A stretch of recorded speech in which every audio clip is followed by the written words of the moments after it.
Hello students and warmest welcome to you. The world is fighting against COVID-19 outbreak. Many educational institutions across India and the world indeed are forced to suspend physical classroom. This is unprecedented as we have never witnessed this type of challenge. In a situation like this, it's normal to feel sad, worried, confused, scared or angry. But we have to stay positive in times of uncertainty.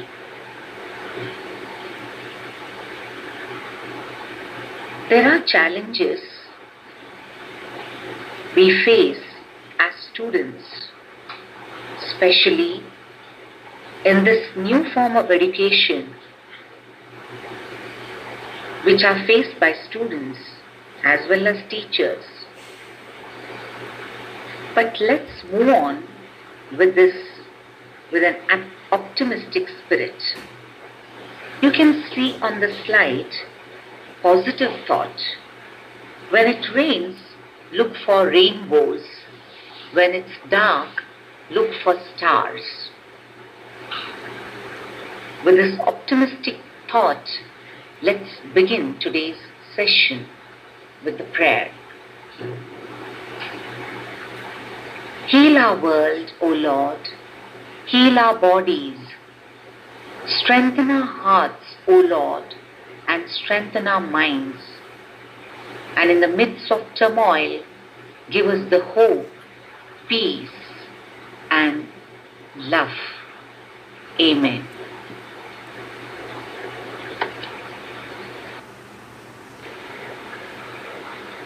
Today we are going to learn a poem. The title is To a Pair of SARUS Cranes by Manmohan Singh.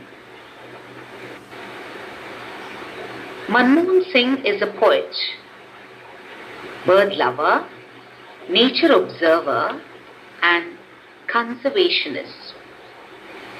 His poems have been published in a number of magazines. The poem, To a Pair of SARUS Cranes, is chosen from his book entitled Village Poems.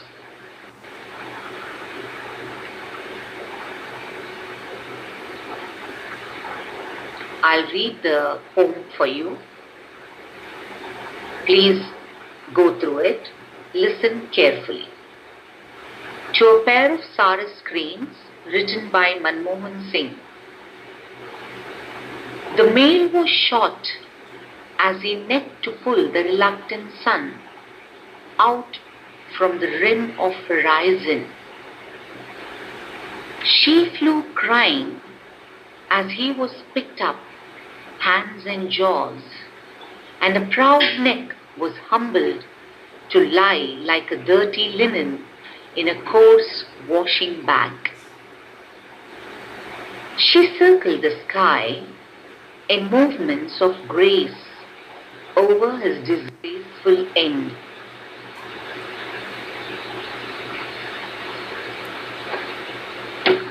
The killers went away and she returned to the death scene with grief that inscribed its intensity in dots and fits, like the Morse code of birds' sorrow transmitted to the air. With her beak, she kissed a few feathers, picked the ones that wind had not taken away, and sat to hatch the blood-stained feathers into a toddling chick. A wave of the seas she had never seen came to her from far away and carried her to him. She went away beyond human words, beyond the legends and fables of human love.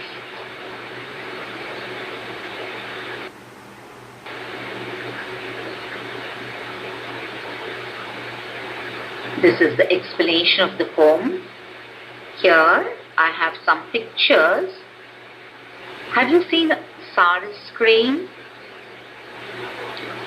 SARUS crane are the tallest among the flying birds.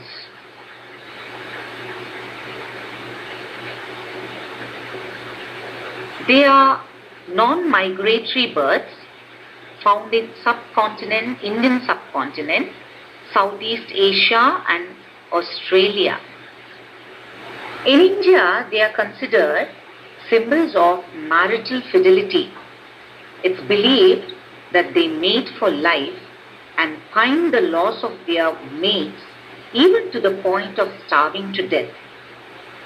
In Gujarat, it's a custom to take newlywed couple to see a pair of SARUS crane. It is widely believed that the SARUS pairs for life and that death of one partner leads to another pining to death. In the first stanza, the poet describes how the bird was shot. The male SARUS crane was shot by the hunters as it stretched its neck to pull the reluctant sun from the rim of the horizon. A bird cannot pull the sun out from the rim of horizon in order to hasten a daybreak, isn't it? It is beyond imagination. Here, the poet is using exaggeration to show how eager the bird was to fly out of its nest. The phrase here, the reluctant sun, is personified. Sun is personified as a lazy person, a lazy man. And the lines, to pull this reluctant sun out from the rim of horizon, is an exaggeration. And here the figure of speech used is hyperbole. The whole line, the reluctant sun out from the rim of horizon, is hyperbole. I've explained it at the end of this poem with examples. Let's move on to the second stanza.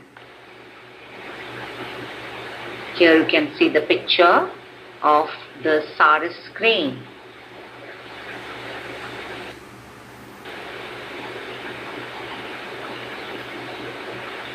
The proud neck was humbled by the cowardly act.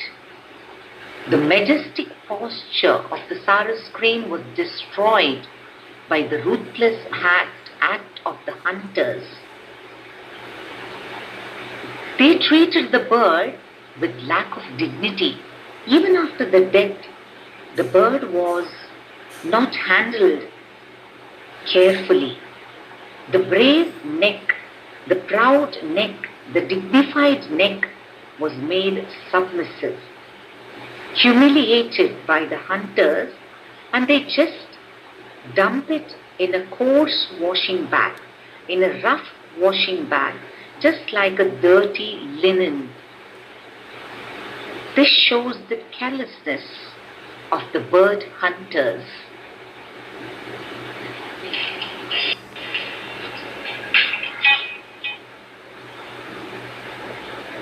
The proud neck was humbled down by the bird killers.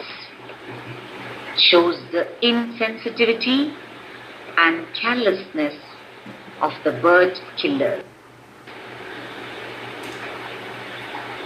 In the third stanza, the poet explains how the female bird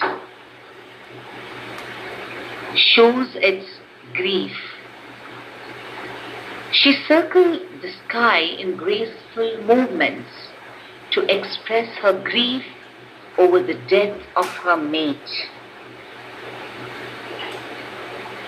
The bird returns to the death scene and she expresses her agony, her grief at the death of her mate by letting out long and short cry of agony into the air. Her sorrow, her strong feelings are expressed.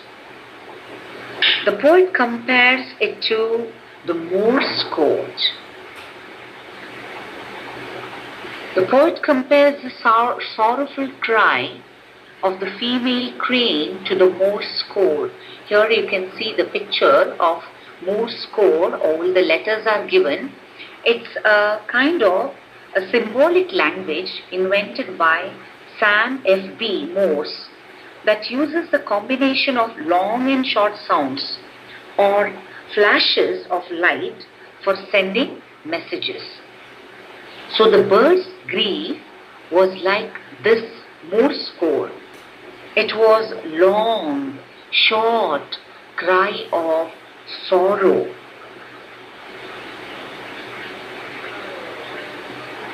The poet is comparing the grief of the female bird to Morse code.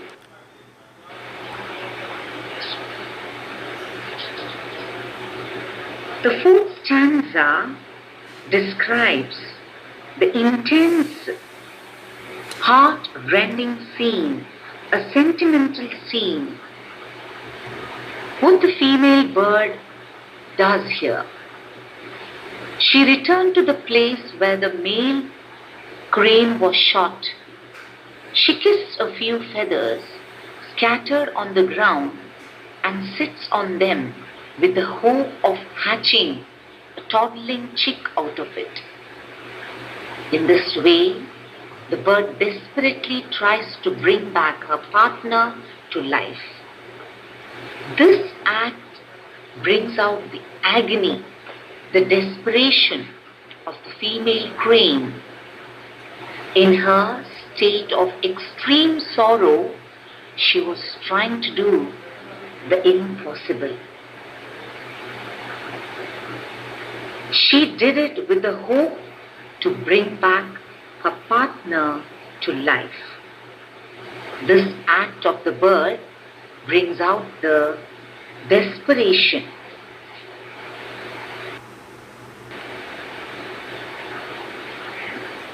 In the last stanza, we see the extreme sorrow of the bird. Now the bird tried to bring her dead male partner to life, and she sits in that place without moving. The grief was so intense that the female bird joins its partner in death. She is relieved of her suffering. Death carried her off to a world beyond mortal.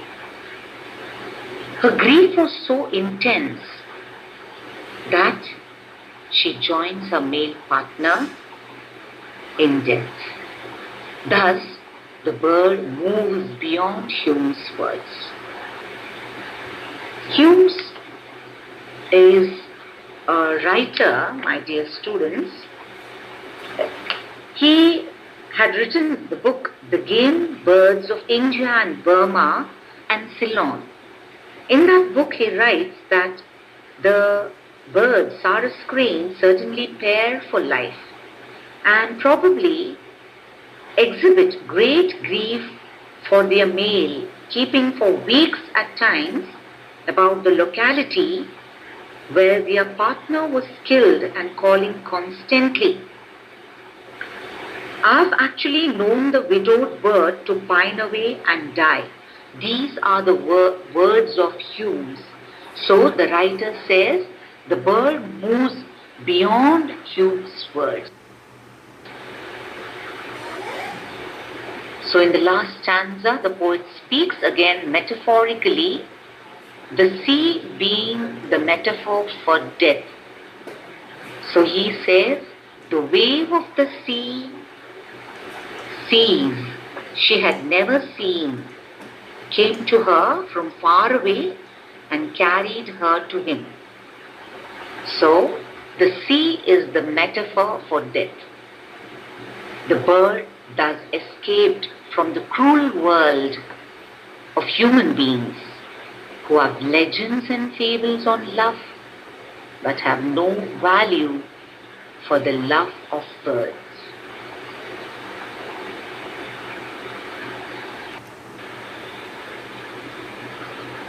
I was discussing about hyperbole. In the first stanza, the writer uses a figure of speech there. Hyperbole is a figure of speech in which the writer purposely or obviously exaggerates to an extreme. It involves an exaggeration of ideas for the sake of emphasis. An idea is exaggerated for the sake of giving importance, significance, or emphasis. For example, I have some sentences here. That suitcase weighed a ton. It's been ages since I last saw you. She's as heavy as an elephant. I'm trying to solve a million issues these days. These are the examples, few examples I've written here of hyperbole. You can see here, instead of saying a suitcase weighed maybe 1 kg, 2 kg, or it is too heavy, instead of saying that, we use weighed a ton. That is exaggeration. So we can say these are examples. You can just go through them. These are the examples of hyperbole. In the first stanza, the poet Manmohan Singh uses hyperbole here to pull the reluctant sun out from the rim of horizon. The whole line here is hyperbole. And only the reluctant sun is personification, because sun is personified as a lazy person.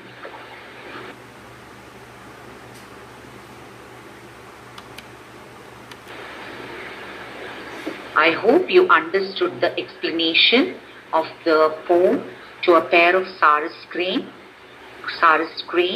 You can go through it again, and I want you to write the answers for the following questions. First one, why is the sun described as being reluctant? Second, how was the majestic neck humbled by the hunter? Third one, how did the female crane express her sorrow on the death of her male partner? Or describe the chain of reactions of the male SARUS crane over the death of her mate. How is the end of the female crane suggested in the poem? Fifth question is, how is the carelessness of the bird killers brought out in the poem? These questions are repeated in the SSLC examination. So I selected them. You refer the summary, explanation, and even the poem, and you can write your own answers. Write them in your notes, English notes book. Then I have the summary also, which will be sent to you through WhatsApp. Summary is given here. You can write it in your notebook. Is it clear? Yes. Now this is the end of our poem. I hope everything is clear to you. So go through once again, and happy learning.